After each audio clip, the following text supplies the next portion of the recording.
आयणं सूत्रभाष्यकृतौ वन्दे भगवन्तौ पुनः पुनः।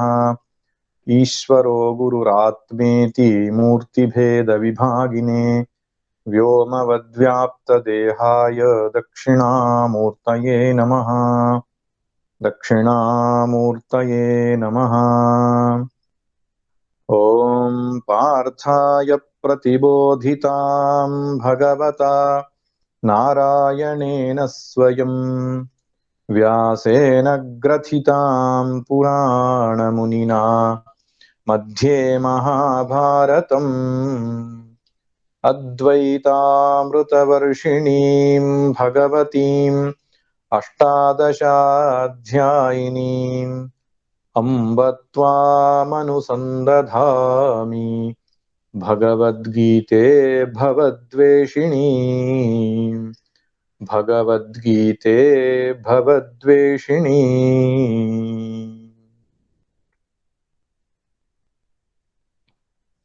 ಹರಿ ಓಂ.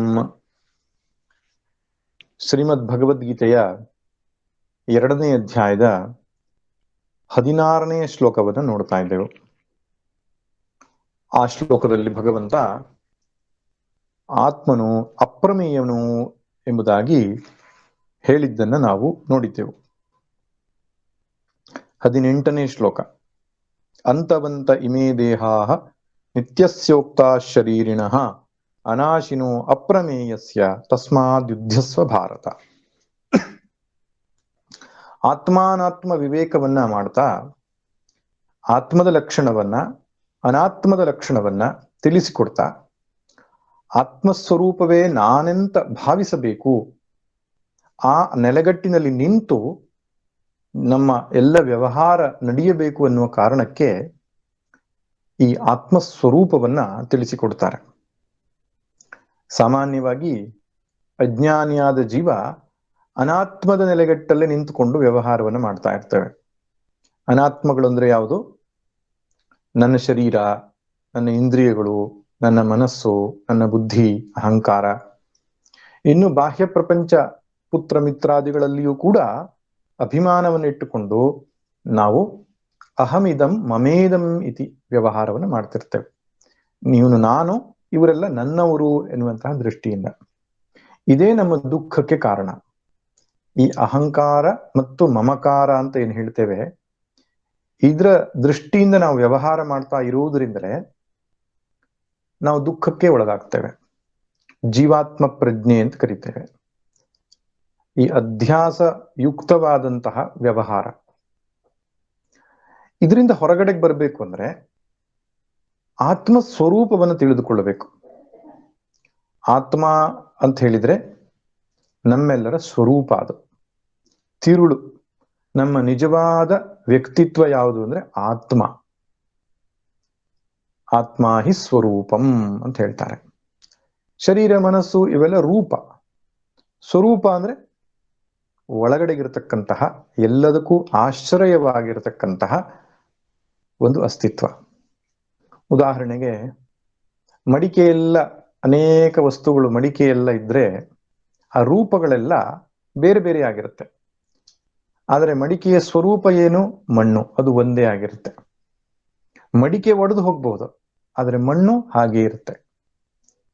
ಬಟ್ಟೆಯಲ್ಲಿ ಅನೇಕ ವಿಧವಾದಂತಹ ಬಣ್ಣಗಳಿರಬಹುದು, ಆಕಾರಗಳಿರಬಹುದು, ಆದರೆ ಒಳಗಡೆಗಿರತಕ್ಕಂತಹ ಹತ್ತಿ ಅನ್ನುವಂಥದ್ದು ಅದರ ಸ್ವರೂಪವಾಗಿದೆ. ಬಟ್ಟೆಯ ರೂಪ ಬೇರೆ, ಸ್ವರೂಪ ಅನ್ನುವಂಥದ್ದು ಒಂದೇ ಆಗಿದೆ. ಹಾಗೆ ನೀರಿನಲ್ಲಿ ಅಲೆಗಳು, ನೊರೆಗಳು ಎಲ್ಲ ಬೇರೆ ಬೇರೆ ರೂಪಗಳಿರಬಹುದು, ಅದರ ಸ್ವರೂಪ ನೀರು ಒಂದೇ ಹೇಗಾಗಿದೆಯೋ. ಹೀಗೆ ಈ ದೃಷ್ಟಾಂತಗಳಲ್ಲಿ ನಾವು ಅರ್ಥ ಮಾಡಿಕೊಳ್ಳಬೇಕಾದಂಥದ್ದು ಏನಂದ್ರೆ, ರೂಪಗಳು ಅನೇಕ ಇರಬಹುದು, ಆದರೆ ಸ್ವರೂಪ ಅನ್ನುವಂಥದ್ದು ನಿತ್ಯವೂ ಶಾಶ್ವತವೂ ಅಚಲವೂ ವ್ಯಾಪಕವೂ ಆಗಿರ್ತಕ್ಕಂಥದ್ದಾಗಿದೆ ಅಂತ. ಹಾಗೆ ಈ ಶರೀರಗಳಲ್ಲಿ ದೇಹ, ಮನಸ್ಸು, ಬುದ್ಧಿ, ಸ್ಥೂಲ ಶರೀರ, ಸೂಕ್ಷ್ಮ ಶರೀರ ಅಂತ ನಾವೇನು ಭೇದ ಮಾಡ್ತೇವೆ, ಇದು ರೂಪಗಳು, ಕಾರ್ಯಕಲಾಪಗಳು ಬೇರೆ ಬೇರೆ ಇರಬಹುದು. ಇದರಲ್ಲೆಲ್ಲ ನಾನು ನಾನು ಅಂತಕ್ಕಂಥ ಪ್ರಜ್ಞೆ ನಮಗಿದೆ. ಇದು ಯಾವುದು ಆತ್ಮವಲ್ಲ. ಆತ್ಮ ಯಾವುದು? ಇದೆಲ್ಲದಕ್ಕೂ ಒಳಗಿರುವ, ಇದೆಲ್ಲದಕ್ಕೂ ಆಶ್ರಯವಾಗಿರುವ, ಇದೆಲ್ಲದಕ್ಕೂ ತಿರುಳಿನ ರೂಪದಲ್ಲಿರುವ, ಕಾರಣದ ರೂಪದಲ್ಲಿರ್ತಕ್ಕಂತಹ ವಸ್ತು ಯಾವುದೋ ಅದು ಆತ್ಮ. ಅಜ್ಞಾನಿಯಾದ ಜೀವ ತನ್ನ ನಿಜ ಸ್ವರೂಪವನ್ನು ಮರೆತು ಈ ದೇಹಾದಿಗಳಲ್ಲಿಯೇ ನಾನು ನಾನು ಅಂತ ಅಭಿಮಾನವನ್ನು ಪಟ್ಟುಕೊಂಡು ವ್ಯವಹರಿಸ್ತಾ ಇರ್ತಾನೆ. ಅದೇ ಬಂಧನ, ಅದೇ ದುಃಖಕ್ಕೆ ಕಾರಣ. ಯಾವಾಗ ದೇಹಾದಿಗಳಲ್ಲಿ ನಾನು ಎನ್ನುವ ಭಾವ ಬರುತ್ತದೋ ತತ್ ಸಂಬಂಧಿಯಾದ ವಸ್ತುಗಳಲ್ಲಿ ನನ್ನದೂ ಎಂತಕ್ಕಂಥ ಪ್ರಜ್ಞೆ ಬರ್ತದೆ. ಅದನ್ನು ಕಳೆದುಕೊಳ್ಳತಕ್ಕಂತಹ ಭಯ ಉಂಟಾಗ್ತದೆ, ಗಳಿಸ್ತಕ್ಕಂತಹ ಆಯಾಸ ಉಂಟಾಗ್ತದೆ, ಅದನ್ನು ರಕ್ಷಿಸಿಕೊಳ್ತಕ್ಕಂತಹ ಪ್ರಯತ್ನ ಉಂಟಾಗ್ತದೆ. ಇದೆಲ್ಲದರ ಮಧ್ಯೆ ದುಃಖ, ಭಯ, ಇದೇ ಜೀವನ ಆಗತ್ತೆ ನಮಗೆ. ಇದಕ್ಕೆ ಸಂಸಾರ ಅಂತ ಕರೀತಾರೆ. ಅರ್ಜುನನಿಗಾದದ್ದು ಅದೇ ಸಮಸ್ಯೆ. ತನ್ನನ್ನು ಶರೀರ ಅಂತ ಭಾವಿಸಿಕೊಂಡು ಈ ಶರೀರಕ್ಕೆ ಸಂಬಂಧಪಟ್ಟಂತ ನೆಂಟರು, ಇಷ್ಟರು, ಬಂಧು, ಆಪ್ತರು, ಮಿತ್ರರು, ಈ ರೀತಿ ತನ್ನವರು ಎಂಬ ಅಭಿಮಾನದಿಂದ ಅವರನ್ನು ಕಳೆದುಕೊಳ್ಳತಕ್ಕಂತಹ ಭಯ ಮತ್ತು ದುಃಖ ಅವನನ್ನ ಕಾಡಿಸ್ತಾ ಇರುತ್ತೆ. ಅದರಿಂದ ಹೊರಗಡೆ ಬರುವುದಕ್ಕೆ ಬೇರೆ ದಾರಿಯೇ ಇರಲಿಲ್ಲ ಆತ್ಮಜ್ಞಾನವೊಂದನ್ನು ಬಿಟ್ಟು. ಅದಕ್ಕೆ ಶ್ರೀಕೃಷ್ಣ, ಅರ್ಜುನ, ಇಲ್ಲಿ ಕಾಣ್ತಾ ಇರತಕ್ಕಂಥವ್ರು ಯಾರೂ ಕೂಡ ಏನು ರೂಪಗಳಲ್ಲ, ಅವರ ಸ್ವರೂಪವು ಬೇರೆ ಇದೆ ಎಂಬುದಾಗಿ ತಿಳಿಸಿಕೊಡ್ತಾನೆ. ಭೀಷ್ಮರಾಗ್ಲಿ, ದ್ರೋಣರಾಗ್ಲಿ, ಅರ್ಜುನಾಗ್ಲಿ, ನಾನಾಗ್ಲಿ, ಇವರೆಲ್ಲರೂ ಸ್ವರೂಪತಃ ಒಂದೇ ಆತ್ಮವಾಗಿದೆ. ಆ ಆತ್ಮವು ಸಾಯುವಂಥದ್ದಲ್ಲ, ಯಾವಾಗಲೂ ಇರತಕ್ಕಂಥದ್ದು, ನಿತ್ಯವಾಗಿದೆ. ಆ ಆತ್ಮವು ಸತ್ಯವಾಗಿದೆ, ಒಂದೇ ತೆರನಾಗಿರುತ್ತೆ ಅದು. ಆ ಆತ್ಮನು ಸರ್ವವ್ಯಾಪಕವಾಗಿದೆ, ಈ ಶರೀರಕ್ಕಷ್ಟೇ ಸೀಮಿತವಾಗಿಲ್ಲ, ಎಲ್ಲೆಲ್ಲೂ ತುಂಬಿರತಕ್ಕಂತಹ ಸತ್ಯ ಅದು. ಅಷ್ಟೇ ಅಲ್ಲ, ಆ ಆತ್ಮನು ಅಪ್ರಮೇಯನಾಗಿದ್ದಾನೆ. ಮನಸ್ಸು ಬುದ್ಧಿಗಳಿಗೆ ನಿಲುಕದ ತತ್ವವಾಗಿದೆ. ಯಾವುದರಿಂದ ಈ ಮನಸ್ಸು ಬುದ್ಧಿಯನ್ನು ನಾವು ನೋಡ್ತೇವೋ ಆ ಸ್ವರೂಪವೇ ಆತ್ಮವಾಗಿದೆ. ಹೀಗೆ ಆತ್ಮದ ಲಕ್ಷಣವನ್ನ ಅನಾತ್ಮಕ್ಕಿಂತ ಬೇರೆಯಾಗಿ ಭಗವಂತ ತೋರಿಸ್ತಾ ಇದ್ದಾನೆ. ಹೀಗೆ ಇದೇ ಸರಣಿಯಲ್ಲಿ 25ನೇ ಶ್ಲೋಕದವರೆಗೂ ಕೂಡ ಆತ್ಮದ ಲಕ್ಷಣವನ್ನ ಒಂದೊಂದಾಗಿ ತೋರಿಸ್ತಾನೆ. ಇಲ್ಲಿ ಮಧ್ಯೆ ಮಧ್ಯೆ ಕೆಲವು ಮಾತುಗಳು ಪುನರುಕ್ತಿಯಾಗಿ ನಮಗೆ ಗೋಚರ ಆಗಬಹುದು. ಅಂತವಂತ ಇಮೇ ದೇಹ ನಿತ್ಯಸ್ಯೋಕ್ತ ಶರೀರಿಣಃ, ಈ ಮುಂತಾದ ಮಾತುಗಳಲ್ಲಿ ಈ ಶರೀರಗಳು ಅಂತವಂತವಾಗಿವೆ, ಅಂದ್ರೆ ನಾಶ ಹೊಂದುವವು. ಈ ಒಳಗಡೆ ಇರತಕ್ಕಂಥ ಆತ್ಮನು ನಿತ್ಯನಾಗಿದ್ದಾನೆ. ಈ ನಿತ್ಯತ್ವ ಅನ್ನುವ ಲಕ್ಷಣ ಮೊದಲೆಯೂ ಹೇಳಿದ್ದ, ಪುನಃ ಹೇಳ್ತಿದ್ದಾನಲ್ಲ ಅಂತ ಭಾವಿಸಿಕೊಳ್ಬಾರ್ದು. ಗಹನವಾದ ಸೂಕ್ಷ್ಮವಾದ ವಿಚಾರಗಳನ್ನ ಪುನಃ ಪುನಃ ಹೇಳಿದ್ರೇನೆ ನಮ್ಮ ಮನಸ್ಸಿಗೆ ಹೋಗ್ತಕ್ಕಂಥದ್ದು ಎನ್ನುವ ಕಾರಣಕ್ಕೆ ಅನೇಕ ಸಂಗತಿಗಳು ಪುನಃ ಇಲ್ಲಿ ಹೇಳಲ್ಪಟ್ಟಿದೆ. ಆದರೆ ಹೊಸ ವಿಷಯ ಏನಪ್ಪಾ ಅಂದ್ರೆ ಅಪ್ರಮೇಯತ್ವವನ್ನ ಹೊಸದಾಗಿ ಶ್ಲೋಕದಲ್ಲಿ ಹೇಳಿದ್ದಾನೆ. ಅದನ್ನು ನಾವು ಹಿಂದಿನ ತರಗತಿಯಲ್ಲಿ ವಿಶ್ಲೇಷಣೆಯನ್ನ ಮಾಡಿದ್ದೆವು. ಈಗ ಮುಂದಿನ ಶ್ಲೋಕದಲ್ಲಿ, ಮುಂದಿನ 2 ಶ್ಲೋಕಗಳು ಕಠೋಪನಿಷತ್ತಿನ 2 ಮಂತ್ರಗಳ ಒಂದು ಹೊಸ ರೂಪವಾಗಿ ಭಗವಂತ ಹೇಳ್ತಿದ್ದಾನೆ. ಕಠೋಪನಿಷತ್ತಿನ ಮಂತ್ರಗಳೇ ಸ್ವಲ್ಪ ಮಟ್ಟಿಗೆ ಬದಲಾವಣೆ ಮಾಡಿಕೊಂಡು ಅದನ್ನ ಗೀತೆಯಲ್ಲಿ ಹೇಳಲ್ಪಟ್ಟಿದೆ.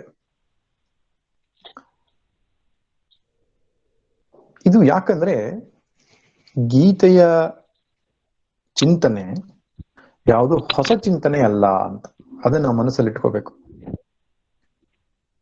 ವೇದದಲ್ಲಿ ಹೇಳಿರತಕ್ಕಂತಹ ಅಪೌರುಷೇಯವಾದಂತಹ ವೇದಗಳು ಯಾವ ವಿಷಯವೇ ಪುನಃ ಭಗವದ್ಗೀತೆಯಲ್ಲಿ ಹೇಳಿರೋದು ಕಾಣಿಸುತ್ತೆ ನಮಗೆ. ಇಲ್ಲಿ ಮುಖ್ಯವಾದ ಸಂಗತಿ ಏನಂದ್ರೆ ಗೀತೆಯೊಂದು ಹೊಸ ಉಪದೇಶ ಅಲ್ಲ ಎಂಬುದನ್ನು ನಾವು ಗಮನದಲ್ಲಿಟ್ಕೋಬೇಕು. ಶ್ರೀಕೃಷ್ಣನು ಅರ್ಜುನನಿಗೆ ಹೊಸದು ಯಾವುದೋ ಒಂದು ಉಪದೇಶವನ್ನು ಕೊಟ್ಟ ಎಂಬಂಥದ್ದಿಲ್ಲ. ವೇದಗಳಲ್ಲಿ ಉಪನಿಷತ್ತುಗಳಲ್ಲಿ ಹೇಳಿರುವ ವಿಚಾರವನ್ನೇ ಶ್ರೀಕೃಷ್ಣನು ಅರ್ಜುನನಿಗೆ ತಿಳಿಸಿಕೊಟ್ಟಿದ್ದಾನೆ. ಅದಕ್ಕೆ ಪರಂಪರೆಯಿಂದ ಬಂದಂತಹ ಜ್ಞಾನ ಯಾವುದಿದೆಯೋ ಅದಕ್ಕೆ ಒಂದು ಹೊಸ ದೃಷ್ಟಿಯನ್ನ ಕೊಟ್ಟು ಹೇಳಿರುವಂಥದ್ದು ಇರಬಹುದು. ಹೊಸ ಜ್ಞಾನ ನಮಗೆ ಬೇಕಾಗಿಲ್ಲ. ವೇದಗಳಲ್ಲಿ ಉಪನಿಷತ್ತುಗಳಲ್ಲಿ ಏನು ತಿಳಿಸಿದ್ದಾರೋ ಅಷ್ಟೇ ಸಾಕು. ಪುರಾಣಗಳಾಗಲಿ, ಸ್ಮೃತಿ ಗ್ರಂಥಗಳಾಗಲಿ, ತದನಂತರ ಬಂದಂತ ಎಲ್ಲಾ ರೀತಿಯ ಸಾಹಿತ್ಯಗಳು ವೇದಕ್ಕೆ ವಿರುದ್ಧವಲ್ಲ ಎಂಬ ಕಾರಣಕ್ಕೆ ನಮ್ಮ ಪ್ರಮಾಣವೇ ಹೊರತು, ವೇದಕ್ಕೆ ವಿರುದ್ಧವಾದ ಎಷ್ಟೇ ಶ್ರೇಷ್ಠ ಗ್ರಂಥಗಳಿದ್ರೂ ಅದು ಪ್ರಮಾಣವಾಗಲ್ಲ. ಅಪೌರುಷೇಯವಾದ ಸಾಕ್ಷಾತ್ ಭಗವಂತನ ವಾಣಿಯಾಗಿರತಕ್ಕಂತಹ ವೇದಗಳು ಎಲ್ಲವನ್ನು ಹೇಳಿಬಿಟ್ಟಿವೆ.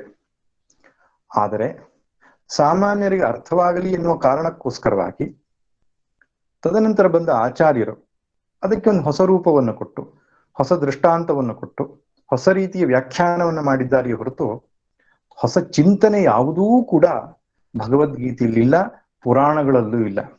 ವೇದಗಳಲ್ಲಿಯೇ ಹೇಳಿರುವ ಸಂಗತಿ ಹೊಸ ರೀತಿಯಲ್ಲಿ ಅದನ್ನ ಹೇಳಲ್ಪಟ್ಟಿದೆ. ಅದಕ್ಕೆ ದೃಷ್ಟಾಂತವಾಗಿ ಈ ಗೀತೆ 2 ಶ್ಲೋಕಗಳಲ್ಲಿ ಕಠೋಪನಿಷತ್ತಿನ ಮಂತ್ರಗಳನ್ನೇ ಹಾಗೆಯೇ ಭಟ್ಟಿ ಇಳಿಸಿಬಿಟ್ಟಿದ್ದಾರೆ. ಅದು ಯಾವ್ದಪ್ಪ ಅಂದ್ರೆ, ಹಂತಾಚೇನ್ಮನ್ಯತೆ ಹಂತುಂ ಹತಶ್ಚೇನ್ಮನ್ಯತೆ ಹತಂ ಉಭೌ ತೌ ನ ವಿಜಾನೀತೋ ನಾಯಂ ಹಂತಿ ನ ಹನ್ಯತೆ. ಈ ಮಂತ್ರವನ್ನ ಭಗವದ್ಗೀತೆಯಲ್ಲಿ ಹೇಗೆ ಹೇಳಿದ್ದಾರೆ? ಯ ಏನಂ ವೇತ್ತಿ ಹಂತಾರಂ ಯಶ್ಚೈನಂ ಮನ್ಯತೆ ಹತಂ ಉಭೌ ತೌ ನ ವಿಜಾನೀತೋ ನಾಯಂ ಹಂತಿ ನ ಹನ್ಯತೆ. ವಿಷಯವೂ ಕೂಡ ಅದೇ, ಶ್ಲೋಕವೂ ಕೂಡ ಸಾಮಾನ್ಯವಾಗಿ ಅದೇ ರೂಪದಲ್ಲಿದೆ. ಹಾಗೆ ಮುಂದಿನ ಮಂತ್ರವೂ ಕೂಡ ನ ಜಾಯತೆ ಮ್ರಿಯತೆ ವಾ ಕದಾಚಿತ್ ನಾಯಂ ಭೂತ್ವಾ ಭವಿತಾ ವಾ ನ ಭೂಯಃ ಅಜೋ ನಿತ್ಯ ಶಾಶ್ವತೋಯಂ ಪುರಾಣೋ ನ ಹನ್ಯತೆ ಹನ್ಯಮಾನೇ ಶರೀರೇ. ಇದು ಭಗವದ್ಗೀತೆ. ಇದು ಕಠೋಪನಿಷತ್ತಲ್ಲಿ ಹೇಗೆ ಹೇಳಿದ್ದಾರೆ?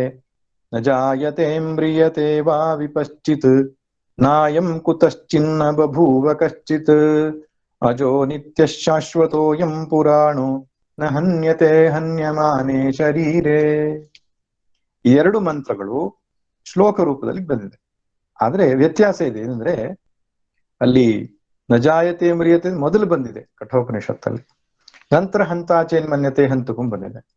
ಇಲ್ಲಿ ಏನಂ ವೇತ್ತಿ ಹಂತಾರಂ ಎನ್ನುವುದು ಮೊದಲು ಬಂದಿದೆ, ನಜಾಯತೆ ಮ್ರಿಯತೆ ನಂತರ ಬಂದಿದೆ. ಒಟ್ಟಿನಲ್ಲಿ ಗೀತೆ ವೇದದ ಚಿಂತನೆ ಆಗಿದೆ ಎಂಬುದನ್ನು ಮನಸ್ಸಲ್ಲಿ ಇಟ್ಕೋಬೇಕು. ಈ ಮುಂದಿನ ಮಂತ್ರದಲ್ಲಿ ಭಗವಂತ ಯಾವ ಸಂಗತಿಯನ್ನು ಹೇಳ್ತಿದ್ದಾನೆ, ಆತ್ಮನ ಯಾವ ಲಕ್ಷಣವನ್ನು ತಿಳಿಸಿಕೊಡ್ತಿದ್ದಾನೆ ಅಂದ್ರೆ ಅಕರ್ತ ಅಭೋಕ್ತ ಎಂಬುದಾಗಿ ತಿಳಿಸಿದ್ದಾನೆ. ಆತ್ಮನು ಕರ್ತಾನೂ ಅಲ್ಲ, ಭೋಕ್ತಾನು ಅಲ್ಲ ಎಂಬುದನ್ನು ತಿಳಿಸಿಕೊಡ್ತೇನೆ. ಯಾವ ರೀತಿಯಲ್ಲಿ? ಯ ಏನಂ ವೇತ್ತಿ ಹಂತಾರಂ ಯಶ್ಚೈನಂ ಮನ್ಯತೆ ಹತಂ. ಯಾವಾತನು ಈ ಆತ್ಮನನ್ನು ಕೊಲ್ಲುವವನು ಎಂದು ತಿಳಿತಾನೋ, ಯಾವಾತನು ಇನ್ನೊಬ್ಬನು ಈ ಆತ್ಮನು ಕೊಲ್ಲಲ್ಪಡುವವನು ಅಂತ ತಿಳಿತಾನೋ, ಆತ್ಮನು ಕೊಲ್ಲುತ್ತಾನೆ ಅಂತ ಒಬ್ಬ ತಿಳಿತಾನೆ, ಇನ್ನೊಬ್ಬನು ಆತ್ಮನು ಕೊಲ್ಲಲ್ಪಡ್ತಾನೆ ಅಂತ. ಆ ರೀತಿ ತಿಳಿದ್ರೆ ಉಭೌತೌನ ವಿಜಾನೀತೋ, ಇವರಿಬ್ಬರಿಗೂ ತಿಳುವಳಿಕೆ ಇಲ್ಲ ಅಂತ, ಸರಿಯಾದ ಜ್ಞಾನ ಇಲ್ಲ ಅಂತ. ನ ಅಯಂ ಹಂತಿ ನ ಹನ್ಯತೆ. ಆತ್ಮನು ಕೊಲ್ಲುವವನೂ ಅಲ್ಲ, ಕೊಲ್ಲಲ್ಪಡುವವನು ಅಲ್ಲ ಅಂತ. ಆತ್ಮನು ಕೊಲ್ಲುವವನು ಅಂದ್ರೆ ಕರ್ತ ಎಂಬ ಪ್ರಜ್ಞೆ, ಆತ್ಮನು ಕೊಲ್ಲಲ್ಪಡುವವನು ಅಂದ್ರೆ ಭೋಕ್ತ ಎನ್ನುವ ಪ್ರಜ್ಞೆ. ನಾನು ಕರ್ತ ಎನ್ನುವ ಭಾವ ಮತ್ತು ನಾನು ಭೋಕ್ತ ಎನ್ನುವ ಭಾವ ಯಾರಿಗಿದೆಯೋ ಅವರಿಗೆ ತಿಳುವಳಿಕೆ ಇಲ್ಲ ಅಂತ ಹೇಳ್ತಾನೆ ಭಗವಂತ. ಈ ಕರ್ತ ಮತ್ತು ಭೋಕ್ತ ಎನ್ನುವ ಶಬ್ದದ ಅರ್ಥ ತೆಗೆದುಕೊಳ್ಳೋಣ. ಕರ್ತ ಅಂದ್ರೆ ಮಾಡುವವನು ಅಂತ, ಭೋಕ್ತ ಅಂದ್ರೆ ಅನುಭವಿಸುವವನು ಅಂತ. ಸಾಮಾನ್ಯವಾಗಿ ಎಲ್ಲರಿಗೂ ಈ ಪ್ರಜ್ಞೆ ಇರುತ್ತೆ. ಅಜ್ಞಾನಿಗಳಿಗೆ ಈ ಪ್ರಜ್ಞೆಯಿಂದಲೇ ನಮ್ಮ ವ್ಯವಹಾರ ನಡೀತಾ ಇರ್ತದೆ. ಅದಕ್ಕೆ ಕರ್ತೃತ್ವ ಭೋಕ್ತೃತ್ವ ಭಾವ ಅಂತ ಹೇಳ್ತಾರೆ. ಕರ್ತೃತ್ವ ಭೋಕ್ತೃತ್ವ ಭಾವ, ಇದಕ್ಕೆ ಸಂಸಾರ ಅಂತ ಹೆಸರು. ಅಥವಾ ಈ ಕರ್ತೃತ್ವ ಭೋಕ್ತೃತ್ವ ಭಾವ ಉಳ್ಳವನಿಗೆ ಹೆಸರು ಸಂಸಾರಿ ಅಂತ ಹೆಸರು. ನಾನು ಮಾಡುವವನು, ನಾನು ಅನುಭವಿಸುವವನು. ಎಂಬುದಾಗಿ. ನಮ್ಮ ಜೀವನ ಪೂರ್ತಿ ಇದೆರಡು ಭಾವದಲ್ಲಿಯೇ ಇರುತ್ತೆ. ಏನೋ ಪಡಿಬೇಕು, ಯಾವುದರಿಂದಲೂ ಸುಖ ಸಿಗುತ್ತೆ, ಅದಕ್ಕೆ ನಾನು ಇದನ್ನು ಮಾಡಬೇಕು ಎನ್ನುವ ಭಾವ. ಅವಾಗ ಕರ್ತ ಆದ ಅವನು. ಆಮೇಲೆ ಅದನ್ನ ಪಡೆದ ಮೇಲೆ ನಾನು ಇದನ್ನು ಅನುಭವಿಸಿದೆ ಅಥವಾ ನಾ ಇದನ್ನು ಅನುಭವಿಸ್ತಾ ಇದ್ದೇನೆ, ಇದರಿಂದ ನನಗೆ ಸುಖವಾಯ್ತು, ಇದರಿಂದ ನನಗೆ ದುಃಖವಾಯ್ತು ಎನ್ನುವಂತಹ ಭಾವ, ಅದಕ್ಕೆ ಭೋಕ್ತೃತ್ವ ಭಾವ ಅಂತ ಹೇಳ್ತಾರೆ. ನಾನು ಮಾಡುವವನು, ನಾನು ಅನುಭವಿಸುವವನು. ಇದಲ್ಲದೆ ಇನ್ನೊಂದು ಭಾವ ಇದೆ, ಜ್ಞಾತೃತ್ವ ಭಾವ ಅಂತ, ನಾನು ತಿಳಿಯುವವನು ಅಂತ. ಆದ್ರಿಂದ ಜೀವ ಅಂದ್ರೆ ಯಾರು? ಡೆಫಿನಿಷನ್ ಆಫ್ ಜೀವ ಏನು? ಕರ್ತ, ಭೋಕ್ತ, ಜ್ಞಾತ ಇರುವವನೇ ಜೀವ. ನಾನು ಮಾಡುವವನು, ನಾನು ಅನುಭವಿಸುವವನು, ನಾನು ಅರಿಯುವವನು ಎನ್ನುವ ಪ್ರಜ್ಞೆ ಇಟ್ಕೊಂಡವನ ಹೆಸರು ಜೀವ ಅಂತ ಹೆಸರು. ಅದಕ್ಕೆ ಚಿಜ್ಜಡ ಗ್ರಂಥಿ, ಅಹಂಕಾರ, ಜೀವಾತ್ಮ ಭಾವ, ಚಿದಾಭಾಸ, ಸಂಸಾರಿ ಈ ಮುಂತಾದ ಹೆಸರುಗಳಿಂದೆಲ್ಲ ಕರೆದಿದ್ದಾರೆ. ಸಾಮಾನ್ಯವಾಗಿ ಎಲ್ಲರೂ ಇದೇ ಪ್ರಜ್ಞೆಯಲ್ಲಿಯೇ ತಮ್ಮ ಬದುಕನ್ನು ನಡೆಸ್ತಾ ಇರ್ತಾರೆ. ಆದರೆ ಇದು ಸರಿಯಾದಂತಹ ಜ್ಞಾನವಲ್ಲ. ಯಾಕೆ? ನಾನು ನೋಡುವವನು, ನಾನು ಅನುಭವಿಸುವವನು, ನಾನು ಮಾಡುವವನು, ತಿಳಿಯುವವನು ಎಂಬಂತಹ ಪ್ರಜ್ಞೆ ಉಪಾಧಿಯನ್ನ ಆಶ್ರಯಿಸಿಕೊಂಡು ನಡೆಯುವಂಥದ್ದು. ನಿರುಪಾಧಿಕನಾದ ಆತ್ಮನಲ್ಲಿ ಮಾಡುವಂತಹ ಪ್ರಜ್ಞೆಯೂ ಇಲ್ಲ, ಅನುಭವಿಸುವವನು ಅಲ್ಲ, ಕೇವಲ ಸಾಕ್ಷಿ. ಮುಂಡಕೋಪನಿಷತ್ತಲ್ಲಿ ಬಹಳ ಸುಂದರವಾದಂತಹ ಮಂತ್ರ ಬರ್ತದೆ. ಒಂದು ವೃಕ್ಷ, ಆ ವೃಕ್ಷದಲ್ಲಿ 2 ಪಕ್ಷಿಗಳಿವೆ ಅಂತೆ. ಮೇಲೊಂದು ಪಕ್ಷಿ, ಕೆಳಗಡೆ ಟೊಂಗಿಯಲ್ಲಿ ಮತ್ತೊಂದು ಪಕ್ಷಿ. ಆ ಕೆಳಗಡೆ ಟೊಂಗಿಯಲ್ಲಿರುವ ಪಕ್ಷಿ ಹಣ್ಣುಗಳನ್ನ ತಿಂತಾ ಇದೆಯಂತೆ. ಸಿಹಿಯಾದ ಹಣ್ಣು ಸಿಕ್ಕಿದಾಗ ಖುಷಿಯಿಂದ ಸಂತೋಷ ಪಡ್ತದಂತೆ, ಕಹಿಯಾದ ಹಣ್ಣು ಬಂದಾಗ ದುಃಖ ಪಡ್ತದಂತೆ. ಕೆಳಗಡೆ ಇರುವ ಪಕ್ಷಿ ಸಿಹಿ ಕಹಿಗಳನ್ನ ಅನುಭವಿಸುತ್ತಾ ಸುಖ ದುಃಖಗಳನ್ನ ಹೊಂದುತ್ತಾ ಇದೆ. ಮೇಲ್ಗಡೆ ಟೊಂಗೆಯಲ್ಲಿರುವ ಪಕ್ಷಿ ಈ ಕೆಳಗಡೆಯ ಪಕ್ಷಿಯನ್ನು ಸುಮ್ಮನೆ ನೋಡ್ತಾ ಇದೆಯಂತೆ. ಅನೀಶಯ ಶೋಚತೆ. ಆ ಕೆಳಗಡೆಯ ಪಕ್ಷಿ ದುಃಖ ಪಡ್ತಾ ಇರುವುದನ್ನ ತಟಸ್ಥವಾಗಿ ನಿಂತುಕೊಂಡು ನೋಡ್ತಾ ಇದೆಯಂತೆ ಮೇಲ್ಗಡೆ ಇರುವ ಪಕ್ಷಿ. ದ್ವಾಸುಪರ್ಣ ಸಯುಜಾ ಸಖಾಯ ಸಮಾನಂ ವೃಕ್ಷಂ ಪರಿಷಸ್ವಜಾತೆ ತಯೋರನ್ಯ ಪಿಪ್ಪಲಂ ಸ್ವಾದ್ವತ್ತಿ ಅನಶ್ನನ್ಯೋ ಅಭಿಜಾಕಶೀತಿ. ಇದು ಅಥರ್ವಣ ವೇದದ ಮುಂಡಕೋಪನಿಷತ್ತಿನ ಮಂತ್ರ. ಒಂದು ವೃಕ್ಷದಲ್ಲಿ 2 ಪಕ್ಷಿಗಳಿವೆ. ದ್ವಾಸುಪರ್ಣ, ಸುಪರ್ಣ ಅಂದ್ರೆ ಪಕ್ಷಿ. ಸಯುಜ, ಒಟ್ಟಿಗೆ ಇರುವವರು, ಅವರು ಯಾವಾಗಲೂ ಒಟ್ಟಿಗೆ ಇರುವವರು, ಬೇರೆ ಬೇರೆ ಆಗೋಲ್ಲ. ಸಖಾಯ, ಸಖ ಅಂದ್ರೆ ಒಬ್ಬರ ಹೆಸರು ಕರೆದ್ರೆ ಮತ್ತೊಬ್ಬರ ಹೆಸರು ಬರುತ್ತೆ, ಅದಕ್ಕೆ ಸಖ ಅಂತ ಹೇಳ್ತಾರೆ.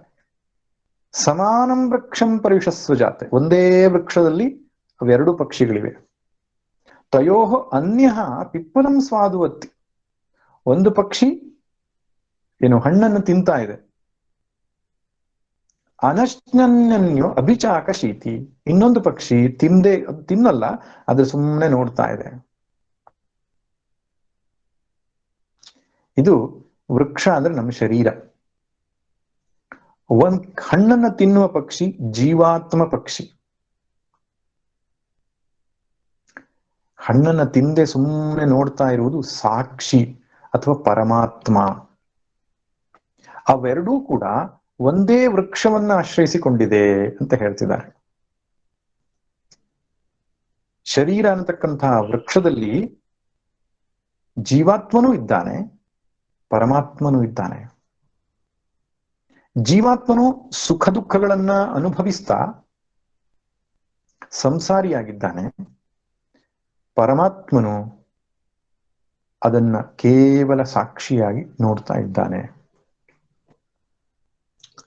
ಇಲ್ಲಿ ಒಂದು ಪ್ರಶ್ನೆ ಬರ್ತದೆ ನಮಗೆ, ಏನು ಅಲ್ಲ ಸ್ವಾಮಿ, ನಾವೆಲ್ಲ ಜೀವಾತ್ಮರು ಸುಖ ದುಃಖ ಅನುಭವಿಸ್ತಾ ಇದ್ದೇವೆ ಸರಿ, ಪರಮಾತ್ಮನಿಗೆ ಸುಖ ದುಃಖವಿಲ್ಲ, ಆನಂದ ಸ್ವರೂಪಿಯಾಗಿದ್ದಾನೆ, ಅದು ಸರಿಯಾಗಿದೆ. ಅದರಿಂದ ಏನು ಪ್ರಯೋಜನ ನಮಗೆ ಅಂತ. ಹೌದು, ಇಲ್ಲಿ ಮುಖ್ಯವಾಗಿ ಗಮನಿಸಬೇಕಾದ ಅಂಶ ಏನಂದ್ರೆ, ಈ ಜೀವಾತ್ಮನೇ ಸ್ವರೂಪತಃ ಪರಮಾತ್ಮನಾಗಿದ್ದಾನೆ. ಅಜ್ಞಾನವಶಾತ್ ಜೀವಾತ್ಮ ಪ್ರಜ್ಞೆ ಅವನಿಗೆ ಬಂದಿದೆ.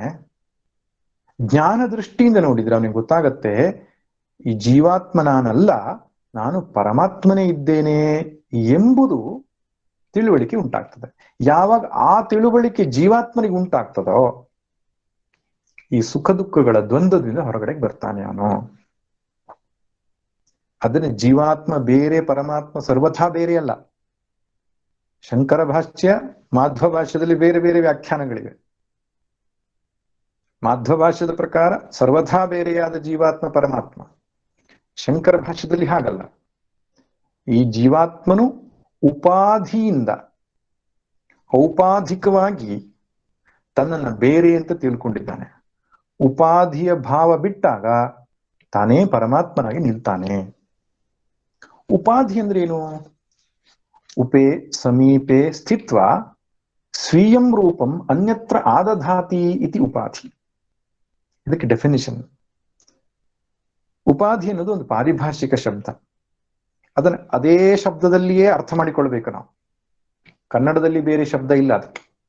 ಉಪಾಧಿ ಅಂದ್ರೆ ಉಪಾಧಿ ಅಷ್ಟೇ. ಹಾಗಂದ್ರೆ ಏನು ಅರ್ಥ ನೋಡೋಣ. ಒಂದು ಸ್ಫಟಿಕದ ಲಿಂಗವನ್ನು ನಾವು ಇಟ್ಟಾಗ, ಆ ಸ್ಫಟಿಕದ ಲಿಂಗದ ಸಮೀಪದಲ್ಲಿ ಒಂದು ಹಸಿರು ಎಲೆಯನ್ನಿಟ್ರೆ ಸ್ಫಟಿಕ ಹಸಿರಾಗಿ ಕಾಣುತ್ತೆ. ಸ್ಫಟಿಕದ ಲಿಂಗದ ಸಮೀಪ ಕೆಂಪು ದಾಸವಾಳವನ್ನಿಟ್ರೆ ಸ್ಫಟಿಕ ಕೆಂಪಾಗಿ ಕಾಣುತ್ತೆ. ಅಥವಾ ಇನ್ಯಾವುದೋ ಬಣ್ಣವನ್ನಿಟ್ರೆ ಆ ಬಣ್ಣವನ್ನ ಅದು ಹೊಂದುತ್ತೆ. ಈಗ ಸ್ಫಟಿಕ ಸ್ವರೂಪತಃ ಏನೂ ಬದಲಾವಣೆ ಆಗಲಿಲ್ಲ, ಇದ್ದ ಹಾಗೆ ಇದೆ. ಆದ್ರೆ ತನ್ನ ಸಮೀಪದಲ್ಲಿರುವ ವಸ್ತುವಿನ ಸಾನ್ನಿಧ್ಯದಿಂದ ನೋಡುವವರ ದೃಷ್ಟಿಗೆ ಅದು ಕೆಂಪು ಬಣ್ಣದ್ದಾಗಿ, ಹಸಿರು ಬಣ್ಣದ್ದಾಗಿ, ಕಪ್ಪು ಬಣ್ಣದ್ದಾಗಿ ತೋರ್ತಾ ಇದೆ. ತನ್ನಲ್ಲಿ ಏನೂ ಬದಲಾವಣೆ ಆಗದೆ ಇನ್ನೊಂದರ ಪ್ರಭಾವದಿಂದಾಗಿ ತನ್ನಲ್ಲಿ ಬದಲಾವಣೆ ಆದಂತೆ ತೋರಿದ್ರೆ ಆ ಬದಲಾವಣೆಗೆ ಕಾರಣವಾದ ವಸ್ತು ಇದೆಯಲ್ಲ, ಅದಕ್ಕೆ ಉಪಾಧಿ ಅಂತ ಹೇಳ್ತಾರೆ.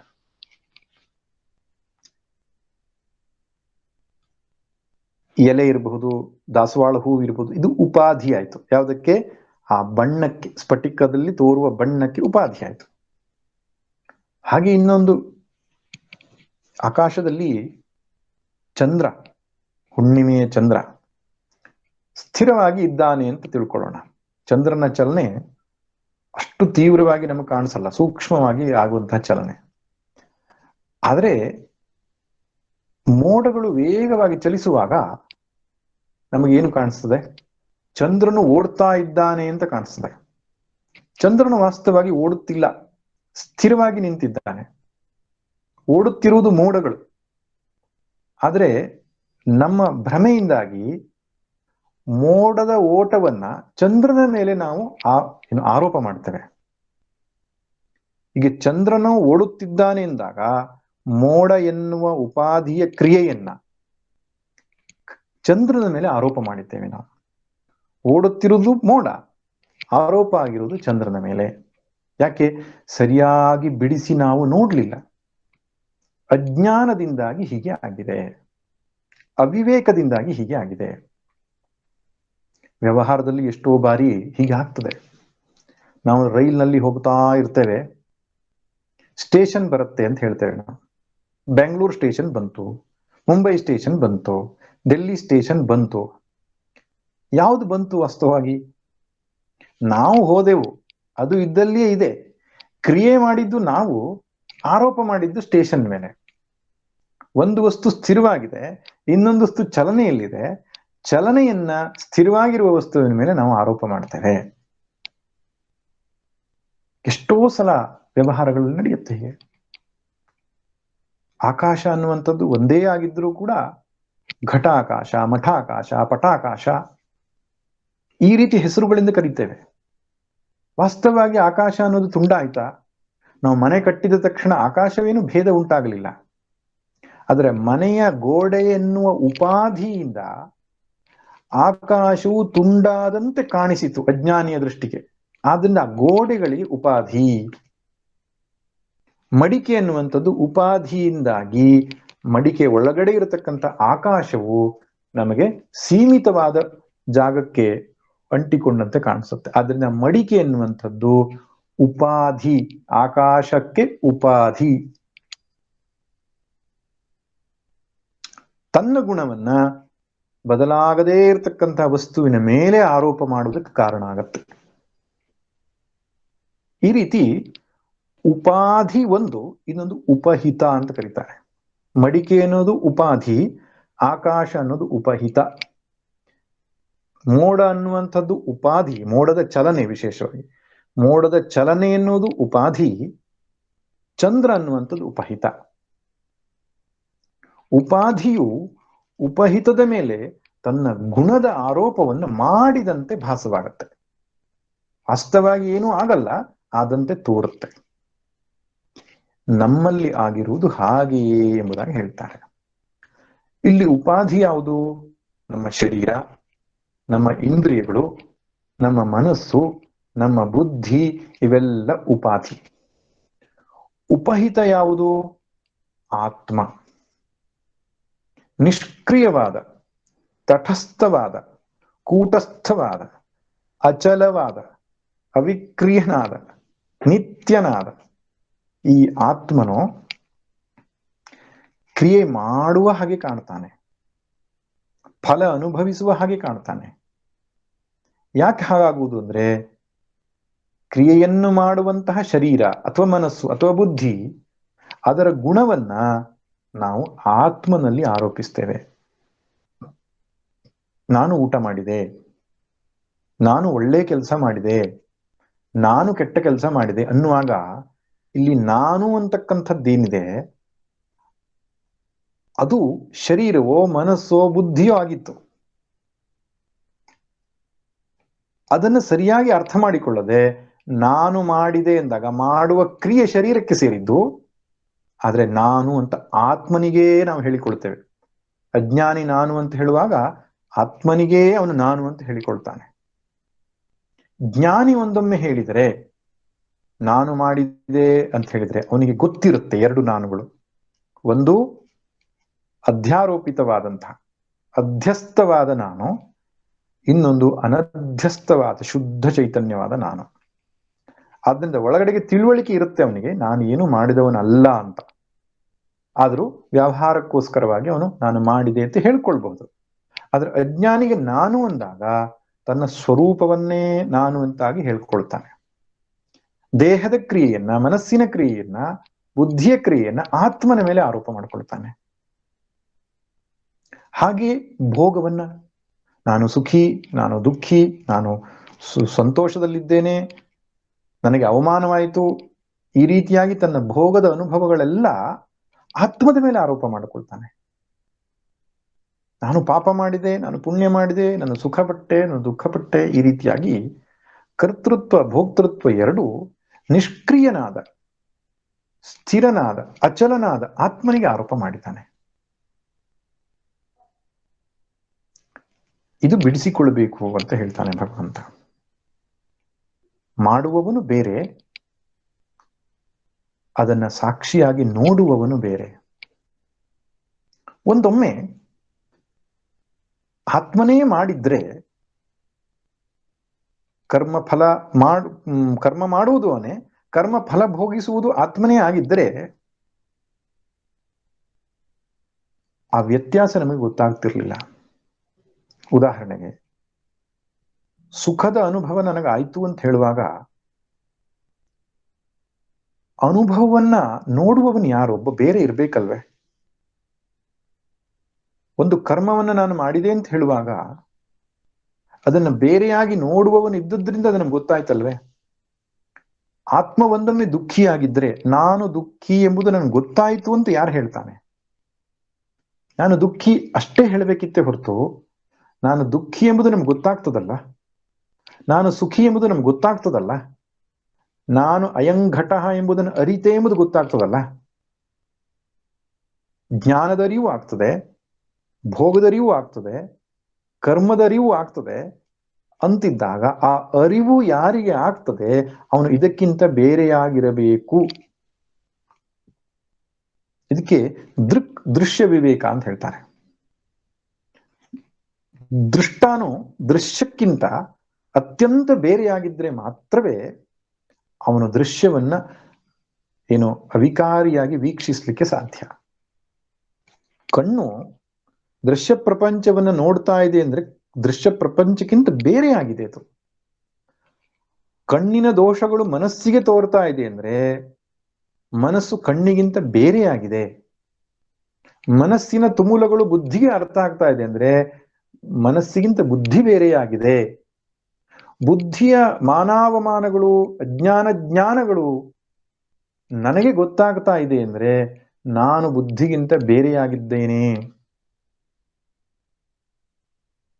ಕಿಂ ಜ್ಯೋತಿಸ್ತವ ಭಾನುಮಾನ ಹನಿಮೆ ರಾತ್ರೋ ಪ್ರದೀಪಾದಿಕಂ ಸ್ಯಾದೇವಂ ರವಿದೂಪದರ್ಶನ ವಿಧೌ ಕಿಂ ಜ್ಯೋತಿರಾಖ್ಯಾಹಿಮೆ ಚಕ್ಷುಸ್ತಸ್ಯ ನಿಮೀಲನಾದಿ ಸಮಯೇ ಕಿಂ ಧೀರ್ಧಿಯೋ ದರ್ಶನೆ ತತ್ರಾಹಂ ಭವಾನ್ ಪರಮಕಂ ಜ್ಯೋತಿಸ್ತದಸ್ಮಿ ಪ್ರಭೋ. ಶಂಕರ ಭಗವತ್ಪಾದರು ಏಕಶ್ಲೋಕಿ ವೇದಾಂತ ಅಂತ ಬರ್ತಾರೆ. ಒಂದೇ ಶ್ಲೋಕದಲ್ಲಿ ಇಡೀ ವೇದಾಂತ ಸಾರವನ್ನು ತಿಳಿಸಿದ್ದಾರೆ. ಅದರಲ್ಲಿ ಹೇಳ್ತಾರೆ, ಹಗಲಿಗೆ ಬೆಳಕು ಯಾವುದು? ಸೂರ್ಯ. ರಾತ್ರಿಗೆ ಬೆಳಕು ಯಾವುದು? ಚಂದ್ರ. ಸೂರ್ಯ ಚಂದ್ರರು ಇಬ್ಬರೂ ಇಲ್ಲದಿದ್ದಾಗ ಬೆಳಕು ಯಾವುದು? ದೀಪದ ಬೆಳಕು. ಕಣ್ಣು ಮುಚ್ಚಿದಾಗ ಬೆಳಕು ಯಾವುದು? ದೀಪವೂ ಇಲ್ಲದಿದ್ದಾಗ ಯಾವುದು ಬೆಳಕು? ಮನಸ್ಸಿನ ಬೆಳಕು. ಮನಸ್ಸಿನ ಬೆಳಕಲ್ಲಿ ತಾನೇ ನಾವು ಕನಸು ಕಾಣುವುದು. ಆ ಮನಸ್ಸಿನ ಬೆಳಕನ್ನು ನೋಡುವವನು ಯಾರು? ನಾನು. ಮನಸ್ಸಿನ ಆಲೋಚನೆಗಳನ್ನು ಬುದ್ಧಿಯ ಆಲೋಚನೆಗಳನ್ನು ನೋಡುವವನು ಯಾರು? ನಾನು. ಆ ನಾನು ಅನ್ನುವುದೇ ನಿಜವಾದ ಬೆಳಕು ಅಂತ ಹೇಳ್ತಾರೆ.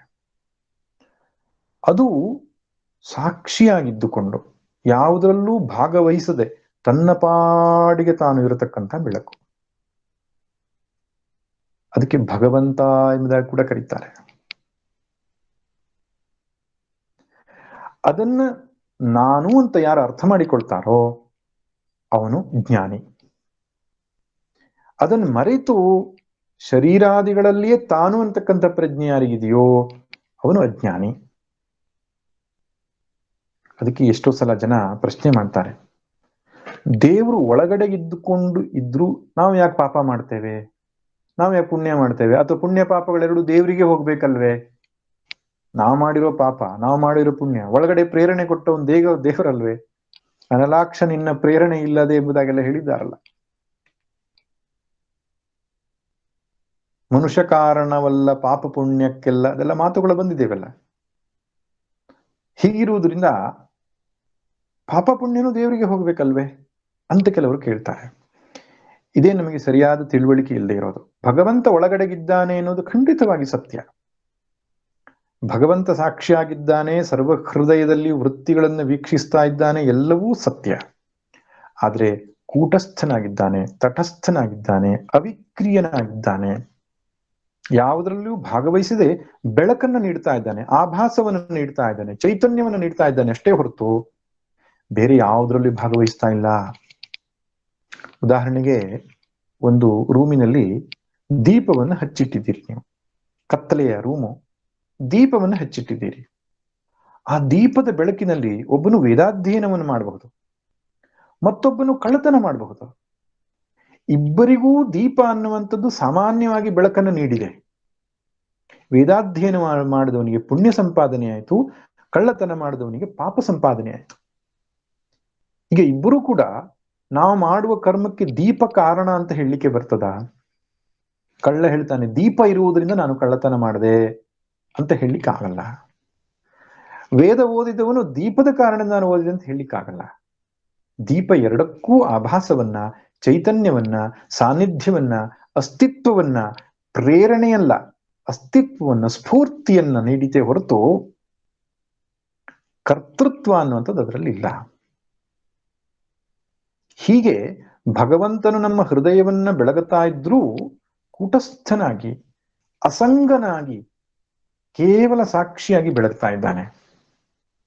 ಅವನ ಆಭಾಸ ಅನ್ನೋದು ಬುದ್ಧಿಯಲ್ಲಿ ಮೂಡಿದ್ರಿಂದ ಜೀವತ್ವ ಭಾವ ನಮಗೆ ಬಂದಿದೆ. ಆದ್ದರಿಂದ ಒಬ್ಬನು ಪಾಪ ಮಾಡಿದ್ದಾನೆ ಅಂದ್ರೆ ಅರ್ಥ, ಯಾವನಿಗೆ ನಾನು ಅನ್ನುವ ಭಾವ ಇದೆಯೋ, ಕರ್ತೃತ್ವ ಇದೆಯೋ, ಅವನೇ ಪಾಪದ ಫಲವನ್ನು ಭೋಗಿಸಬೇಕು. ಪರಮಾತ್ಮನು ಕೇವಲ ಚೈತನ್ಯವನ್ನ ನೀಡ್ತಾನೆ. ಆದ್ದರಿಂದ ಪಾಪವಾಗಲಿ ಪುಣ್ಯವಾಗಲಿ ಜೀವಾತ್ಮನಿಗೆ ಸೇರಿತ್ತು. ಯಾರಿಗೆ ನಾನು ಮಾಡುವವನು ಎನ್ನುವ ಭಾವ ಇದೆಯೋ ಅಲ್ಲಿಯ ತನಕ ಅನುಭವಿಸುವವನು ಎನ್ನುವ ಭಾವ ಅನಿವಾರ್ಯವಾಗುತ್ತದೆ.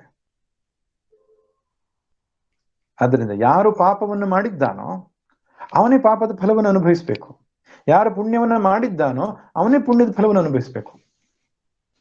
ಒಬ್ಬ ಖೈದಿ ಅಪರಾಧ ಮಾಡಿದ್ದಂತೆ, ಕಟಕಡೆಯಲ್ಲಿ ನಿಲ್ಲಿಸಿದಾಗ ನಾನು ಹೇಳಿದಂತೆ ಅವನು ಭಗವದ್ಗೀತೆಯನ್ನು ಓದ್ಕೊಂಡಿದ್ದೇನೆ, ನಾನು ಆತ್ಮನು ಅಪರಾಧವನ್ನು ಮಾಡೋದೇ ಇಲ್ಲ, ಆದ್ರಿಂದ ನಾನು ಅಪರಾಧ ಮಾಡಿಲ್ಲ ಅಂತ ಹೇಳಿದ್ದಂತೆ. ಸರಿಯಾಗಿದೆ ಅವನ ವಾದ. ಆತ್ಮನು ಅಪರಾಧ ಮಾಡಿಲ್ಲ, ಆದ್ರಿಂದ ನಾನು ತಪ್ಪಿತಸ್ಥನಲ್ಲ. ಆಗ ನ್ಯಾಯಾಧೀಶರು ಹೇಳಿದ್ರಂತೆ, ಆತ್ಮನು ಅಪರಾಧ ಮಾಡಿಲ್ಲ, ಆದ್ದರಿಂದ ಆತ್ಮನಿಗೆ ಶಿಕ್ಷೆ ಇಲ್ಲ. ಈ ಶರೀರ ಮನಸ್ಸು ಬುದ್ಧಿಗಳು ಅಪರಾಧ ಮಾಡಿದ್ರಿಂದ ಶರೀರ ಮನಸ್ಸು ಬುದ್ಧಿಗೆ ನಾನು ಶಿಕ್ಷೆ ಕೊಡ್ತೇನೆ ಅಂತ ಹೇಳಿದಂತೆ. ಸರಿಯಾಗಿದೆ ನ್ಯಾಯ. ಕರ್ತೃತ್ವ ಮತ್ತು ಭೋಕ್ತೃತ್ವ ಜೀವನಿಗೆ ಸೇರಿತ್ತು. ಎಲ್ಲಿಯ ತನಕ ಕರ್ತೃತ್ವ ಇದೆ ಅಲ್ಲಿಯ ತನಕ ಭೋಕ್ತೃತ್ವ ಇದೆ, ಒಂದಕ್ಕೊಂದು ಸಂಬಂಧ. ಅದು ಯಾವಾತನೂ ಕರ್ತೃತ್ವ ಭೋಕ್ತೃತ್ವ ಮೀರಿದ ಕೇವಲ ಶುದ್ಧ ಚೈತನ್ಯದ ಅಭಿಮಾನವನ್ನ, ತಾದಾತ್ಮ್ಯವನ್ನು ಪಡೆದುಕೊಳ್ತಾನೋ ಆ ಜ್ಞಾನಿಯು ಮಾಡಿದ್ರೂ ಮಾಡದಾಗಲ್ಲ, ಅನುಭವಿಸಿದ್ರೂ ಅನುಭವಿಸಿದಾಗಲ್ಲ. ಜೀವಾತ್ಮದಲ್ಲಿ ಪ್ರಜ್ಞೆ ಇರುವ ತನಕ ಮಾಡುವವನು ನಾನೇ, ಅನುಭವಿಸುವವನು ನಾನೇ, ಅಂದ್ರೆ ಜೀವಾತ್ಮನು. ಯಾವಾಗ ಆ ತಾದಾತ್ಮ್ಯ ಸ್ವರೂಪದಲ್ಲಿ ಬಂದು ನಿಂತು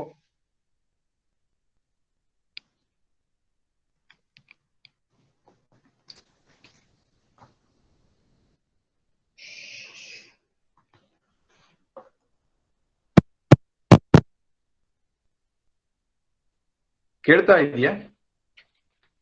ಹಾ ಸ್ವಾಮೀಜಿ, ಕೇಳ್ತಾ ಇದೆ ಸ್ವಾಮೀಜಿ. ಸರಿ ಸರಿ, ಹರಿ ಓಂ. ಸ್ವರೂಪದ ದೃಷ್ಟಿಯಿಂದ ನೋಡಿದಾಗ ನಾನು ಮಾಡುವವನು ಅಲ್ಲ, ನಾನು ಅನುಭವಿಸುವನು ಅಲ್ಲ.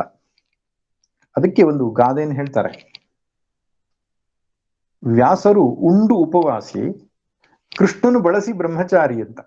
ಉಂಡು ಉಪವಾಸಿ, ಬಳಸಿ ಬ್ರಹ್ಮಚಾರಿ ಅಂತ. ಅದಕ್ಕೊಂದು ಕಥೆ ಏನ್ ಹೇಳ್ತಾರೆ ಅಂದ್ರೆ, ಈ ಗೋಪಿಕಾ ಸ್ತ್ರೀಯರು ನಡ್ಕೊಂಡು ಬರ್ತಾ ಇದ್ರಂತೆ, ಕೃಷ್ಣನನ್ನು ನೋಡುವುದಕ್ಕಂತ ಬಂದಿದ್ದಾರೆ. ಆಗ ಮಧ್ಯದಲ್ಲಿ ವ್ಯಾಸರ ಆಶ್ರಮ ಸಿಕ್ತಂತೆ. ವ್ಯಾಸರ ದರ್ಶನ ಮಾಡ್ಲಿಕ್ಕೆ ಹೋಗಿದ್ದಾರೆ. ತಮ್ಮ ಕೈಯಲ್ಲಿ ಇರತಕ್ಕಂಥ ಮೊಸರು ಬೆಣ್ಣೆ ಒಂದಿಷ್ಟು ಇಟ್ಟಿದ್ದಾರೆ. ಅವರು ಅದನ್ನೆಲ್ಲ ಪ್ರಸಾದ ರೂಪದಲ್ಲಿ ವ್ಯಾಸರು ಸ್ವೀಕರಿಸಿದ್ದಾರಂತ. ತದನಂತರ ಅವರಿಂದ ಆಶೀರ್ವಾದ ಪಡೆದು ಗೋಪಿಕಾಸ್ತ್ರೀಯರು ಹೊರಟ್ರಂತೆ. ಕೃಷ್ಣನ ದರ್ಶನ ಮಾಡಬೇಕು ಅಂತ ಯಮುನಾ ನದಿ ದಾಟಿ ಹೋಗಬೇಕು. ಯಮುನಾ ನದಿ ನೋಡಿದ್ರೆ ಉಕ್ಕಿ ಹರಿತಾ ಇದೆ. ಹಿಂತಿರುಗಿ ವ್ಯಾಸರ ಹತ್ರ ಬಂದ್ರಂತೆ, ಗುರುಗಳೇ, ನದಿ ತುಂಬಾ ಹರಿತಾ ಇದೆ, ದಾಟ್ಕೊಂಡು ಹೋಗ್ಲಿಕ್ಕೆ ಆಗ್ತಾ ಇಲ್ಲ ಅಂತ. ವ್ಯಾಸರು ಹೇಳಿದ್ರಂತೆ, ನಾನು ಉಪವಾಸ ಇರುವುದು ಸತ್ಯವಾದ್ರೆ ಯಮುನಾ ನದಿ ನಿಮಗೆ ದಾರಿ ಕೊಡ್ಲಿ ಅಂತ ಹೇಳಿದ್ರಂತೆ. ತಮ್ಮ ಕಣ್ಣು ಮುಂದೆ ನೋಡಿದ್ದಾರೆ ಹೊಟ್ಟೆ ತುಂಬಾ ತಿಂದಿರೋದನ್ನ. ಉಪವಾಸ ಇದ್ದದ್ದು ಹೌದಾದ್ರೆ ದಾರಿ ಕೊಡಿ ಅಂದ್ರೆ ಹೀಗೆ ಕೊಡ್ತದೆ ಅಂತ ಅವ್ರಿಗೆ ಯೋಚನೆ. ಆದ್ರೂ ದೊಡ್ಡವ್ರ ಮಾತು ತಪ್ಪಬಾರದು ಅಂತ ಹೋಗಿ ಯಮುನಾ ನದಿಯಲ್ಲಿ ಕೇಳಿಕೊಟ್ರು, ದಾರಿ ಕೊಟ್ಲಂತೆ. ಅವ್ರಿಗೆ ಅರ್ಥವಾಗ್ಲಿಲ್ಲ ಏನಿದು ಅಂತ. ಹೋದ್ರು ಆ ಕಡೆಗೆ, ಕೃಷ್ಣನ ದರ್ಶನ ಮಾಡಿದ್ರು, ಕೃಷ್ಣನ ಜೊತೆಗೆಲ್ಲ ಸಲ್ಲಾಪ ಮಾಡಿದ್ರು. ಹಿಂತಿರುಗಿ ಬರುವಾಗ ಮತ್ತೆ ಯಮುನಾ ನದಿ ತುಂಬಿ ಹರಿತು. ಕೃಷ್ಣನ ಹತ್ರ ಹೋಗಿ ಕೇಳಿದ್ರಂತೆ, ದಾರಿ ಕೊಡ್ತಾ ಇಲ್ಲ, ಏನ್ ಮಾಡೋದು? ಕೃಷ್ಣ ಹೇಳ್ತಾನಂತೆ, ನಾನು ನಿತ್ಯ ಬ್ರಹ್ಮಚಾರಿಯಾಗಿದ್ರೆ ಯಮುನಾ ನದಿ ದಾರಿ ಕೊಡ್ಲಿ ಅಂತ ಕೇಳಿ. ಅವರು ನೋಡಿದ್ದಾರೆ ಎಷ್ಟು ಜನ ಹೆಂಡತಿಯರು ಕೃಷ್ಣನಿಗೆ ಎಂಬುದಾಗಿ, ತಮ್ಮ ಮುಂದೆನೆ ಸರಸ ಸಲ್ಲಾಪ ಮಾಡಿರುವುದೆಲ್ಲವನ್ನು ನೋಡಿದ್ದಾರೆ. ಹೀಗಿದ್ದರೂ ಕೂಡ ಕೃಷ್ಣನ ಮಾತಿಗೆ ಹೇಗೆ ನಂಬಿಕೆ ಬರಬೇಕು? ಆದ್ರೂ ಭಗವಂತನಲ್ವಾ, ಅವನು ಹೇಳಿದ ಮೇಲೆ ಒಪ್ಪಿಕೊಳ್ಬೇಕು ಅಂತ ಹೊರಟು ಹೋಗ್ತಾರೆ. ಕೇಳ್ತಾರೆ, ಯಮುನಾ ನದಿ ದಾರಿ ಕೊಡುತ್ತೆ. ಅವ್ರು ಹೊರಟು ಹೋಗ್ತಾರೆ. ತದನಂತರ ಅವ್ರಿಗೆ ಅರ್ಥ ಆಗಿರ್ಬೋದು ವಿಷಯ ಏನು ಅಂತ. ಈ ಕಥೆಯ ತಾತ್ಪರ್ಯ ಏನಂದ್ರೆ, ವ್ಯಾಸರು ಉಂಡ ಹಾಗಲ್ಲ. ಯಾಕಂದ್ರೆ ಅಲ್ಲಿ ನಾನು ಉಪವಾಸದಲ್ಲಿದ್ದೇನೆ ಅಂದ್ರೆ ಅರ್ಥ ಏನು? ಆತ್ಮನು ಏನನ್ನು ಸ್ವೀಕರಿಸುವನಲ್ಲ, ಅಭೋಕ್ತ ಅಂತ. ಭೋಕ್ತೃನಲ್ಲ ಆತ್ಮ. ಶರೀರ ತಿಂದಿರಬಹುದು, ವ್ಯಾಸರಿಗೆ ಶರೀರದ ಅಭಿಮಾನಕ್ಕಿಂತ ಸ್ವರೂಪದ ಅಭಿಮಾನ ಇರುವುದರಿಂದ ಅವರು ಹೇಳಿದ್ದು ಸರಿ ಇದೆ, ಸುಳ್ಳು ಹೇಳಿಲ್ಲ. ಶ್ರೀಕೃಷ್ಣನೂ ಅಷ್ಟೇ, ಬಳಸಿ ಬ್ರಹ್ಮಚಾರಿ ಅಂತ ಹೇಳಿದರೆ ಅವನು ವ್ಯವಹಾರ ಪ್ರಪಂಚದಲ್ಲಿ ಕರ್ಮವನ್ನು ಮಾಡ್ತಿದ್ರು ಕೂಡ ನಾನು ಅಕರ್ತನಾದ ಆತ್ಮನಿದ್ದೇನೆ ಎನ್ನುವ ಪ್ರಜ್ಞೆ ಅವನಿಗೆ ಯಾವಾಗಲೂ ಇರುವುದರಿಂದ ಅವನು ಮಾಡಿದರೂ ಮಾಡಿದ ಹಾಗಲ್ಲ. ಇದು ಬಹಳ ಸೂಕ್ಷ್ಮವಾದಂತಹ ಸಂಗತಿ. ಆದ್ದರಿಂದ ಜ್ಞಾನಿಯಾದವನು ಕೊಂದರೂ ಕೊಂದ ಹಾಗೆ ಅಲ್ಲ ಎಂಬುದಾಗಿ ಹೇಳ್ತಾನೆ ಕೃಷ್ಣ ಮುಂದಿನ ಅಧ್ಯಾಯಗಳಲ್ಲಿ. ಕರ್ತೃತ್ವ ಭೋಕ್ತೃತ್ವ ಯಾವನು ಬಿಟ್ಟಿದ್ದಾನೋ ಅವನಿಗೆ ಕರ್ಮದ ಲೇಪವಿಲ್ಲ. ಕರ್ಮ ಲೇಪ ಎಲ್ಲಿವರೆಗೆ? ಕರ್ತ ಎನ್ನುವ ಪ್ರಜ್ಞೆ ಇರುವಲ್ಲಿವರೆಗೆ. ಅದಕ್ಕೆ ಮಕ್ಕಳು ಅಪರಾಧ ಮಾಡಿದ್ರೆ ಶಿಕ್ಷೆ ಕೊಡಲ್ಲ. ಯಾಕೆ? ನಾನು ಕರ್ತ ಎನ್ನುವ ಪ್ರಜ್ಞೆ ಇಲ್ಲ ಅವರಿಗೆ. ಎಲ್ಲಿ ತನಕ ಕರ್ತ ಎನ್ನುವ ಪ್ರಜ್ಞೆ ಬರುತ್ತೋ ಭೋಕ್ತ ಎನ್ನುವ ಪ್ರಜ್ಞೆ ಅನಿವಾರ್ಯ ಆಗುತ್ತೆ. ಹಾಗೆ ಉಭೌತೌನ ವಿಜಾನೀತೋ, ನಾನು ಕೊಲ್ಲುವವನು ಮತ್ತು ನಾನು ಕೊಲ್ಲಲ್ಪಡುವವನು ಅಂತ ಯಾವನು ತಿಳ್ಕೊಂಡಿದ್ದಾನೋ ಇಬ್ಬರು ಅಜ್ಞಾನಿಗಳು ಅಂತ ಹೇಳ್ತಾನೆ. ಇದು ಯುದ್ಧದ ಪ್ರಸಂಗವಾಗಿರೋದ್ರಿಂದ ಕೊಲ್ಲುವುದು ಕೊಲ್ಲಲ್ಪಡುವುದು ಶಬ್ದ ಬಂದಿದೆ. ಸಾಮಾನ್ಯರ ದೃಷ್ಟಿಯಲ್ಲಿ ನಾನು ಮಾಡುವವನು ಮತ್ತು ನಾನು ಅನುಭವಿಸುವನು ಎನ್ನುವಂತಹ ಪ್ರಜ್ಞೆ ಯಾರಿಗಿದೆಯೋ ಅವನೇ ಅಜ್ಞಾನಿ. ನಾನು ವಾಸ್ತವವಾಗಿ ಮಾಡುವವನೂ ಅಲ್ಲ, ಅನುಭವಿಸುವವನಲ್ಲ, ಆ ಎಲ್ಲ ಕ್ರಿಯೆಗಳಿಗೂ ಕೂಟಸ್ಥನಾದ ಸಾಕ್ಷಿಯಾಗಿದ್ದೇನೆ ಎಂಬ ಪ್ರಜ್ಞೆ ಯಾವನಿಗೆ ಸದಾ ನಿರಂತರ ಜಾಗೃತವಾಗಿರುತ್ತದೋ ಅವನೇ ಜ್ಞಾನಿ. ಆತ್ಮನು ಕೊಲ್ಲುವುದೂ ಇಲ್ಲ, ಆತ್ಮನು ಕೊಲ್ಲಲ್ಪಡುವವನೂ ಅಲ್ಲ. ಆದ್ದರಿಂದ ಅರ್ಜುನ, ನಾನು ಕೊಲ್ತಾ ಇದ್ದೇನೆ, ಇವರೆಲ್ಲ ಕೊಲ್ಲಲ್ಪಡ್ತಾ ಇದ್ದಾರೆ ಎಂಬಂತಹ ಅಜ್ಞಾನ ಬೇಡ. ಸ್ವರೂಪತಃ ನೀನು ಕೊಲ್ಲುವವನು ಅಲ್ಲ, ಕೊಲ್ಲಲ್ಪಡುವವರು ಅಲ್ಲ ಅವರು ಎಂಬುದಾಗಿ ಆತ್ಮನ ಅಕ್ರಿಯತ್ವ, ಅಭೋಕ್ತೃತ್ವ, ಅಕರ್ತ ಅಭೋಕ್ತ ಎಂಬ ಲಕ್ಷಣವನ್ನ ಇಲ್ಲಿ ತಿಳಿಸ್ಕೊಟ್ಟಿದ್ದಾನೆ. ಇನ್ನು ಮುಂದಿನ ಶ್ಲೋಕದಲ್ಲಿ, ಇದು ಕೂಡ ಕಠೋಪನಿಷತ್ತಿನ ಮಂತ್ರದ ಒಂದು ಹೊಸ ರೂಪ. ಇದರಲ್ಲಿ ಆತ್ಮನು ಅವಿಕ್ರಿಯನು, ಅವಿಕಾರಿ ಎಂಬುದಾಗಿ ತಿಳಿಸಿಕೊಡ್ತಾನೆ. ಈ ವಿಕಾರ ಅನ್ನುವಂಥದ್ದು ಆತ್ಮನಲ್ಲಿ ಇಲ್ಲ ಅಂತ. ನ ಜಾಯತೆ ನ ಮ್ರಿಯತೆ ವಾ ಕದಾಚಿತ್. ಆತ್ಮನು ಎಂದೆಂದು ಹುಟ್ಟುವುದಿಲ್ಲ, ಆತ್ಮನು ಸಾಯುವುದಿಲ್ಲ. ಕದಾಚಿತ್ ಅಂದ್ರೆ ಎಂದೆಂದು ಆತ್ಮ ಹುಟ್ಟುವುದಿಲ್ಲ, ಆತ್ಮ ಸಾಯುವುದಿಲ್ಲ. ನ ಅಯಂ ಭೂತ್ವಾ ನ ಭೂಯ ಭವಿತ. ಅವನು ಒಮ್ಮೆ ಹುಟ್ಟಿ ಆಮೇಲೆ ಬದುಕುವವನು ಆಗುವುದಿಲ್ಲ. ನಾವೆಲ್ಲ ಹುಟ್ಟಿದ್ದೇವೆ, ಆಮೇಲೆ ಬದುಕ್ತಾ ಇದ್ದೇವೆ. ಆತ್ಮನು ಹಾಗಲ್ಲ. ಅಜಃ ನಿತ್ಯಃ ಶಾಶ್ವತಃ ಪುರಾಣಃ. ಇವನು ಅಜನು, ಹುಟ್ಟಿಲ್ಲದವನು, ನಿತ್ಯನು ಅಂದ್ರೆ ಕಾಲಾತೀತನು, ಶಾಶ್ವತನು ವಿಕಾರವಿಲ್ಲದವನು, ಪುರಾಣನು ಅನಾದಿಯು. ನ ಹನ್ಯತೆ ಹನ್ಯಮಾನೆ ಶರೀರೇ. ಶರೀರ ಕೊಲ್ಲಲ್ಪಟ್ಟರೂ ಇವನು ಸಾಯುವವನಲ್ಲ ಎಂಬುದಾಗಿ ಹೇಳಿದ್ದಾರೆ ಈ ಶ್ಲೋಕದಲ್ಲಿ. ಒಟ್ಟಾರೆ ಅರ್ಥ ಏನಪ್ಪ ಅಂದ್ರೆ ಆತ್ಮನಿಗೆ ವಿಕಾರಗಳಿಲ್ಲ ಅಂತ. ವಿಕಾರ, ವಿಕೃತಿ ಅಂದ್ರೆ ಬದಲಾವಣೆ ಅಂತ. ಯಾಸ್ಕರು ತಮ್ಮ ನಿಘಂಟಿನಲ್ಲಿ 6 ರೀತಿಯ ಬದಲಾವಣೆಗಳನ್ನು ಹೇಳ್ತಾರೆ. ಎಲ್ಲ ವಸ್ತುಗಳು ಕೂಡ, ಪ್ರಪಂಚದಲ್ಲಿ ಇರುವ ಪ್ರತಿಯೊಂದು ವಸ್ತುಗಳು ಈ 6 ಬದಲಾವಣೆಗಳಷ್ಟೇ ಹೊಂದುತ್ತೆ ಅಂತ. ಅಸ್ತಿ, ಜಾಯತೆ, ವರ್ಧತೆ, ವಿಪರಿಣಮತೆ, ಅಪಕ್ಷೀಯತೆ, ವಿನಶ್ಯತಿ ಇತಿ ಷಡ್ವಿಕಾರ. ಒಂದು ಮಗುವಿನ ದೃಷ್ಟಾಂತ ಕೊಡುವುದಾದ್ರೆ, ಅಸ್ಥಿ ತಾಯಿಯ ಗರ್ಭದಲ್ಲಿತ್ತು, ಜಾಯತೆ ಅಲ್ಲಿಂದ ಹೊರಗೆ ಬಂತು, ಹುಟ್ಟಿತು ಅಂತ ಅರ್ಥ. ತಾಯಿಯ ಗರ್ಭದಲ್ಲಿ ಇತ್ತು, ಹುಟ್ಟಿತು. ವರ್ಧತೆ ಬೆಳವಣಿಗೆ ಆಗ್ಲಿಕ್ಕೆ ಶುರುವಾಯಿತು. ಒಂದು 30-40 ವರ್ಷದವರೆಗೆ ಬೆಳವಣಿಗೆ ಆಯಿತು. ತದನಂತರ ವಿಪರಿಣಮತೆ ಬದಲಾವಣೆ ಆಯಿತು, ಅಂದ್ರೆ ದೃಢವಾಗ್ಲಿಕ್ಕೆ ಶುರುವಾಯಿತು. ಅಪಕ್ಷೀಯತೆ ಅದು ಕ್ಷೀಣವಾಗ್ಲಿಕ್ಕೆ ಶುರುವಾಯಿತು.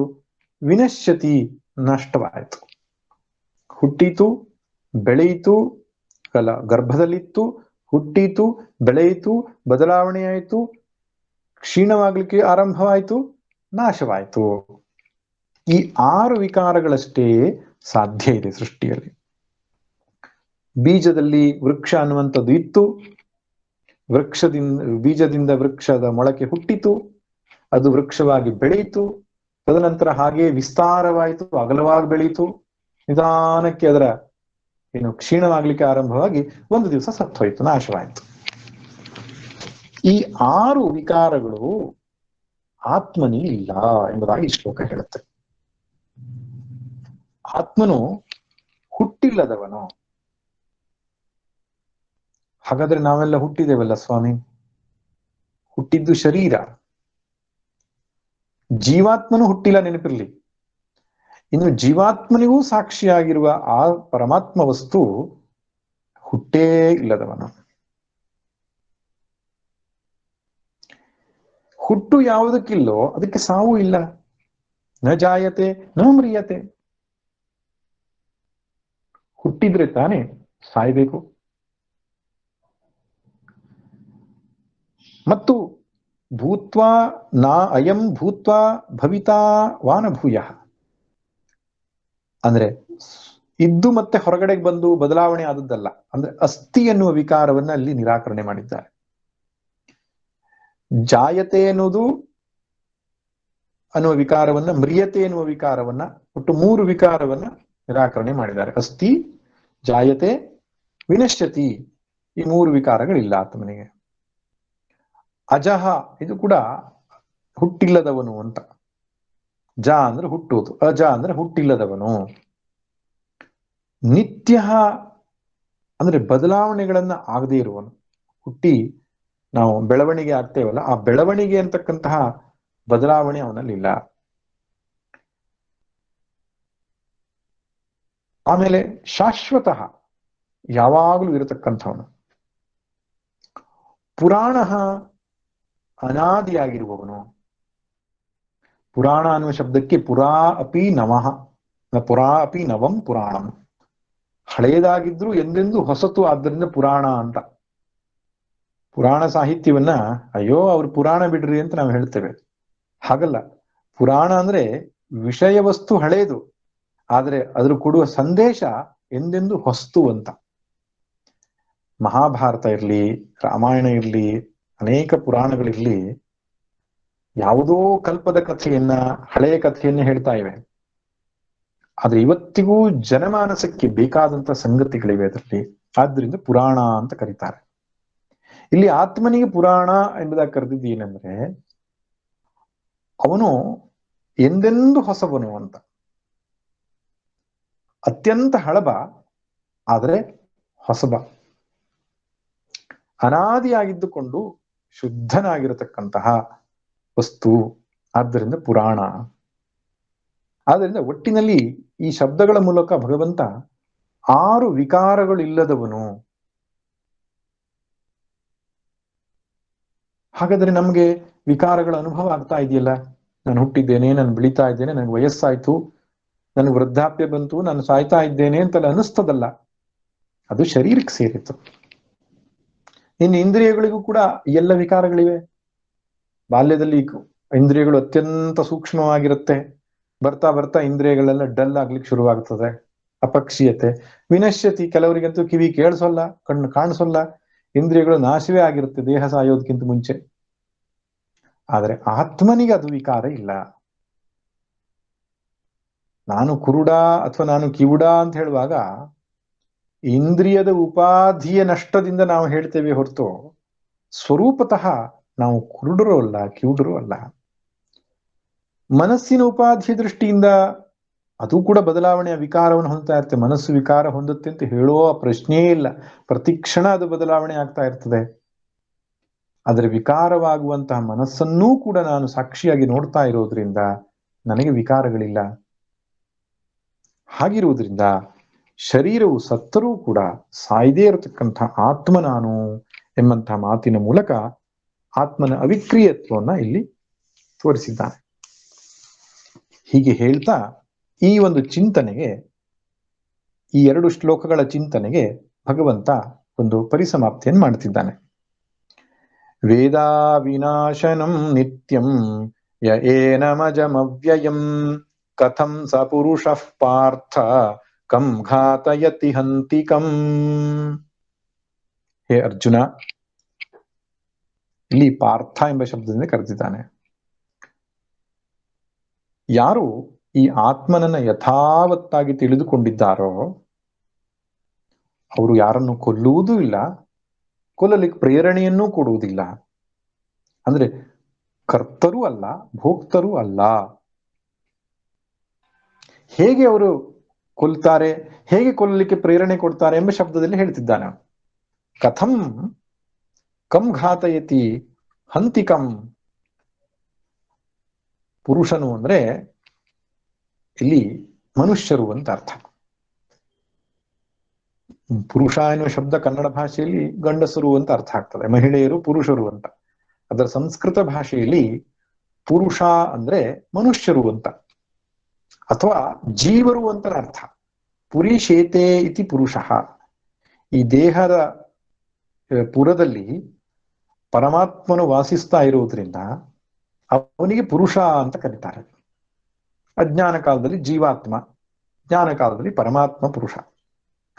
ಒಟ್ಟಿನಲ್ಲಿ ಪುರುಷ ಅಂದ್ರೆ ಇಲ್ಲಿ ಮನುಷ್ಯರು, ಜೀವರು ಅಂತ ತೆಗೆದುಕೊಳ್ಬೇಕು. ಆದ್ದರಿಂದ ಯಾರು ಆತ್ಮನನ್ನು ಸರಿಯಾಗಿ ಅರಿತುಕೊಂಡಿದ್ದಾರೋ ಅವರು ಏನನ್ನು ಮಾಡುವುದಿಲ್ಲ, ಏನನ್ನು ಮಾಡಿಸುವುದೂ ಇಲ್ಲ ಎಂಬುದಾಗಿ ಹೇಳ್ತಿದ್ದಾರೆ. ಇನ್ನು ಯಥಾವತ್ತಾಗಿ ತಿಳಿಯುವುದು ಅಂದ್ರೆ ಹೇಗೆ?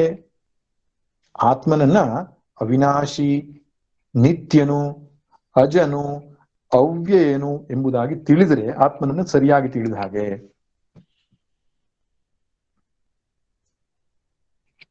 ಇದರೊಟ್ಟಿಗೆ ನಾವು ಬೇರೆ ಲಕ್ಷಣಗಳನ್ನೆಲ್ಲ ಸೇರಿಸಿಕೊಳ್ಳಬೇಕು. ಅವಿನಾಶಿ ಅಂದ್ರೆ ನಾಶ ಇಲ್ಲದವನು, ಆತ್ಮನು ಎಂದೆಂದೂ ಇರತಕ್ಕಂಥವನು, ನಿತ್ಯನು. ಅಜನು ಹುಟ್ಟಿಲ್ಲದವನು, ಅವ್ಯಯನು ನಾಶವಿಲ್ಲದವನು, ವಿಕಾರ ಇಲ್ಲದವನು. ವ್ಯಯ ಅಂದ್ರೆ ಕ್ಷಯವಾಗುವುದು, ಕಳೆದುಕೊಳ್ಳುವುದು, ನಷ್ಟವಾಗುವುದು ಅಂತ ಅರ್ಥ. ಅವ್ಯಯ ಅಂದ್ರೆ ಎಂದೆಂದೂ ನಷ್ಟವಾಗದೇ ಇರತಕ್ಕಂಥ ವಸ್ತು. ಅದರಿಂದ ಷಡ್ಭಾವ ವಿಕಾರಗಳಿಲ್ಲದ ಕೂಟಸ್ಥ ನಿತ್ಯವಾಗಿರತಕ್ಕಂಥ ಆತ್ಮನನ್ನ ಯಾರು ಯಥಾವತ್ತಾಗಿ ತಿಳಿದುಕೊಂಡಿದ್ದಾರೋ, ಇಲ್ಲಿ ನೆನಪು ಮಾಡ್ಕೋಬೇಕು, ಹಿಂದಿನ 2 ಶ್ಲೋಕಗಳಲ್ಲಿ ಹೇಳಿರತಕ್ಕಂಥ ಆತ್ಮನು ಅಕರ್ತ ಅಭೋಕ್ತ, ಆತ್ಮನು ಅವಿಕಾರಿ ಎಂಬುದಾಗಿ ಯಾರು ಸರಿಯಾಗಿ ತಿಳಿದುಕೊಂಡಿದ್ದಾರೋ ಅವರು ಮಾಡುವುದೂ ಇಲ್ಲ, ಮಾಡಿಸುವುದೂ ಇಲ್ಲ ಅಂತ ಹೇಳ್ತಾನೆ. ಸರಿಯಾಗಿ ತಿಳಿದುಕೊಳ್ಳುವುದು ಬಹಳ ಮುಖ್ಯ.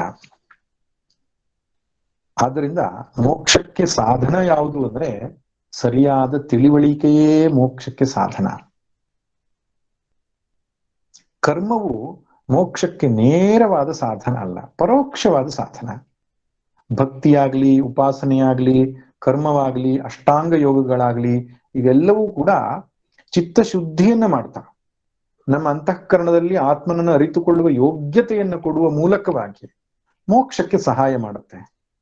ಆದರೆ ಆತ್ಮನ ಸಾಕ್ಷಾತ್ಕಾರಕ್ಕೆ ಅಥವಾ ಮೋಕ್ಷಕ್ಕೆ ಸರಿಯಾದಂತಹ ನೇರವಾದ ಮಾರ್ಗ ಅರಿತುಕೊಳ್ಳುವುದು, ಕ್ಲಾರಿಟಿ ಇನ್ ಥಿಂಕಿಂಗ್.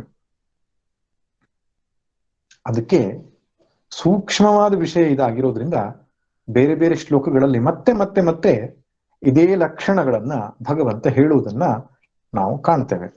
ಮುಂದಿನ ಶ್ಲೋಕದಲ್ಲಿ ಸಾವು ಅಂದ್ರೆ ಏನು ಎಂಬುದಾಗಿ ಹೇಳ್ತಾನೆ. ಮೃತ್ಯು ಎನ್ನುವುದು ವಾಸ್ತವವಾಗಿ ಏನು? ನಾವು ಒಬ್ಬನು ಸತ್ತು ಹೋಗಿಬಿಟ್ಟ ಅಂದ ತಕ್ಷಣ ಅಲ್ಲಿಗೆ ಮುಗೀತಾ ಅವನ ಜೀವನ, ಅಥವಾ ಇನ್ನೇನಾದ್ರೂ ಇದೆಯಾ ಎನ್ನುವಂತಹ ಒಂದು ದೃಷ್ಟಾಂತವನ್ನು ಇಟ್ಟುಕೊಂಡು, ಮೃತ್ಯುವಿನ ದೃಷ್ಟಾಂತ ಇಟ್ಟುಕೊಂಡು ಆತ್ಮನು ನಿತ್ಯ ಇದ್ದಾನೆ ಎಂಬುದನ್ನು ಮತ್ತೆ ಹೇಳ್ತಿದ್ದಾನೆ. ಆಗಲೇ ಹೇಳಿದ ಹಾಗೆ ಆತ್ಮವಿಚಾರ ಅನ್ನೋದು ಸೂಕ್ಷ್ಮವಾಗಿರುವುದರಿಂದ ಪದೇ ಪದೇ ಪದೇ ಕೇಳಬೇಕಾಗತ್ತೆ. ಕೇಳಿದ್ರೂ ಕೂಡ ಅರ್ಥವಾಗಲ್ಲ ಅಂತ ಮುಂದಿನ ಶ್ಲೋಕದಲ್ಲಿ ಹೇಳ್ತಾನೆ. ಆಶ್ಚರ್ಯವತ್ ಪಶ್ಚಾತಿ ಕಶ್ಚಿದೇನಂ ಅಂತ. ಸ್ವಾಮಿ ಶಿವಾನಂದರು ಋಷಿಕೇಶದಲ್ಲಿದ್ದಾಗ ಒಬ್ಬ ಶಿಷ್ಯ ಬಂದು ಹೇಳ್ತಾನೆ, ಸ್ವಾಮೀಜಿ, ನನಗೆ ಒಬ್ಬನು ಸಹಪಾಠಿ ಒಬ್ಬನು ಕತ್ತೆ ಅಂತ ಬೈದು ಬಿಟ್ಟ, ಇಡೀ ರಾತ್ರಿ ನಿದ್ದೆ ಬಂದಿಲ್ಲ, ತುಂಬಾ ವ್ಯಥೆ ಆಯ್ತು ಅಂದಂತೆ. ಆಗ ಗುರುಗಳು ಹೇಳ್ತಾರೆ, ಅಯ್ಯೋ ಮೂರ್ಖ, ಇಷ್ಟು ವರ್ಷಗಳ ಕಾಲ ನೀನು ಬ್ರಹ್ಮ ನೀನು ಬ್ರಹ್ಮ ನೀನು ಬ್ರಹ್ಮ ಅಂತ ಹೇಳ್ತಾ ಬಂದೆ, ಒಂದ್ ದಿವ್ಸನೂ ಇಷ್ಟು ಸೀರಿಯಸ್ ಆಗಿ ತೆಗೆದುಕೊಂಡೇ ಇಲ್ವಲ್ಲ ನೀನು. ಅವನು ಹೇಳಿರೋ ಒಂದು ಕತ್ತೆ ಅನ್ನೋ ಶಬ್ದಕ್ಕೆ ಇಡೀ ರಾತ್ರಿ ನಿದ್ದೆ ಬಿಟ್ಟಿ, ನಾನು ಬ್ರಹ್ಮ ಅಂತ ಹೇಳೋದಕ್ಕೆ ಒಂದು ರಾತ್ರಿ ನಿದ್ರೆ ಬಿಟ್ಟಿದ್ರೆ ಯಾವತ್ತೂ ಅರ್ಥ ಆಗ್ತಿತ್ತು ಅಂದ್ರಂತೆ. ಅಂದ್ರೆ ಪದೇ ಪದೇ ಪದೇ ಹೇಳಿದರೂ ಕೂಡ ಇದು ನಮ್ಮ ಮನಸ್ಸಿನ ಆಳದಲ್ಲಿ ಇಳಿಯುವುದಕ್ಕೆ ಸಮಯ ಹಿಡಿಯುತ್ತೆ. ಪೌನಃ ಪುಣ್ಯನ ಶ್ರವಣಂ ಕುರ್ಯಾತ್ ಅಂತ ಹೇಳಿದ್ದಾರೆ. ಪುನಃ ಪುನಃ ಶ್ರವಣ ಮಾಡಬೇಕು, ಮನನ ಮಾಡಬೇಕು, ನಿಧಿಧ್ಯಾಸನ ಮಾಡಬೇಕು. ಶರೀರಾದಿಗಳ ಅಭಿಮಾನ ಸಂಪೂರ್ಣ ಹೋಗಿ ಆತ್ಮನಲ್ಲಿಯೇ ತಾದಾತ್ಮ್ಯ ಬರುವ ತನಕ ಸ್ಥೂಣಾ ನಿಖಣನ ನ್ಯಾಯ ಅಂತ ಹೇಳ್ತಾರೆ. ಒಂದು ಗೂಟವನ್ನ ಮಣ್ಣಿಗೆ ಹುಗಿಯುವಾಗ ಕಲ್ಲಿನಿಂದ ಕುಟ್ತಾರೆ ಮೇಲ್ಗಡೆಯಿಂದ. ಎಲ್ಲಿ ತನಕ ಕುಟ್ತಾರೆ ಅಂದ್ರೆ ಇನ್ನು ಗೂಟ ಅಲುಗಲ್ಲ ಅಲ್ಲಿ ತನಕ ಕುಟ್ತಾರೆ. ಗೂಟ ಅಲುಗ್ತಾ ಇದೆ ಅಂದ್ರೆ ಕುಟ್ತಾ ಇರಬೇಕು ಅಂತ ಅರ್ಥ. ಹಾಗೆ ಎಲ್ಲಿಯ ತನಕ ನಾನು ಸರ್ವವ್ಯಾಪಕವಾದ ಶುದ್ಧ ಚೈತನ್ಯ ಎನ್ನುವಂತಹ ಪ್ರಜ್ಞೆ ನಮ್ಮ ಬುದ್ಧಿಯಲ್ಲಿ ದೃಢವಾಗುವುದಿಲ್ಲವೋ ಅಲ್ಲಿಯ ತನಕ ಶ್ರವಣ ಮನನ ನಿಧಿಧ್ಯಾಸನ, ಶ್ರವಣ ಮನನ ನಿಧಿಧ್ಯಾಸನ ಮತ್ತೆ ಮತ್ತೆ ಮಾಡಬೇಕಾಗತ್ತೆ. ಆ ಕಾರಣದಿಂದ ಪರಮಾತ್ಮನೂ ಕೂಡ ಆ ವಿಚಾರವನ್ನ ಬೇರೆ ಬೇರೆ ಶ್ಲೋಕಗಳ ಮುಖಾಂತರ, ಬೇರೆ ಬೇರೆ ಅಧ್ಯಾಯಗಳ ಮುಖಾಂತರ ನಮಗೆ ತಿಳಿಸಿ ಕೊಡ್ತಾ ಇದ್ದಾನೆ. ಆ ಶ್ಲೋಕವನ್ನ ನಾವು ಮುಂದಿನ ಬುಧವಾರದ ದಿನ ಚಿಂತನೆ ಮಾಡೋಣ. ಸರ್ವೇ ಭವಂತು ಸುಖಿನಃ ಸರ್ವೇ ಸಂತು ನಿರಾಮಯಾಃ ಸರ್ವೇ ಭದ್ರಾಣಿ ಪಶ್ಯಂತು ಮಾ ಕಶ್ಚಿತ್ ದುಃಖಭಾಗ್ ಭವೇತ್. ಓಂ ಶಾಂತಿ ಶಾಂತಿ ಶಾಂತಿ. ಹರಿ ಓಂ.